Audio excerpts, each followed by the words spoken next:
Hey guys, coming to the other interesting topic. 24 hour stock market ఇండియాలో రాబోతుందా లేదా అనేది ఇప్పుడు చూద్దాం. ఆల్రెడీ మనం యూఎస్లో చూస్తే US stock exchange commission 24 hours మార్కెట్కి అప్రూవ్ ఇచ్చేసింది. సో స్టాక్ మార్కెట్ అక్కడ ఎలా వర్క్ అవుద్దంటే 2 phases, morning 4 to evening 7, evening 8 to morning 4, అంటే టోటల్ 23 hours వర్క్ అవుతుంది, 1 hour బ్రేక్. అంటే name itself 24 hours stock market, but working hours వచ్చి 23.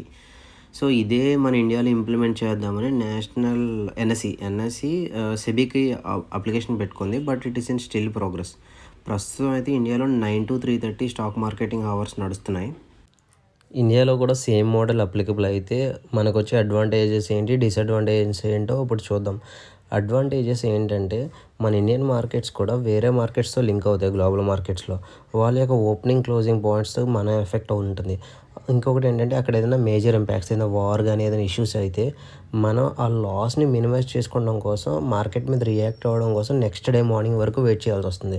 In case మనకు కూడా 24 hours మార్కెట్ ఉంటే మనం ఆ లాస్ని, అంటే ఆ ఇంపాక్ట్ని మనం ముందే కన్సిడర్ చేసుకుని మన లాసెస్ ఆర్ ఏదైనా ఇంపాక్ట్ని మనం మినిమైజ్ చేసుకోవచ్చు.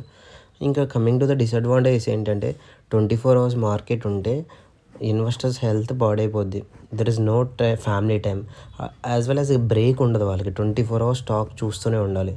సో ఇది one of the major disadvantages. ప్రస్తుతం అయితే ఇండియాలో ఇది పెడతారా లేదా అని థింకింగ్లో ఉన్నారు. వన్స్ యూఎస్లో కనుక ఇదే సక్సెస్ అయితే మనకి ఇంప్లిమెంట్ అవుతుంది. That's it for today. Thank you.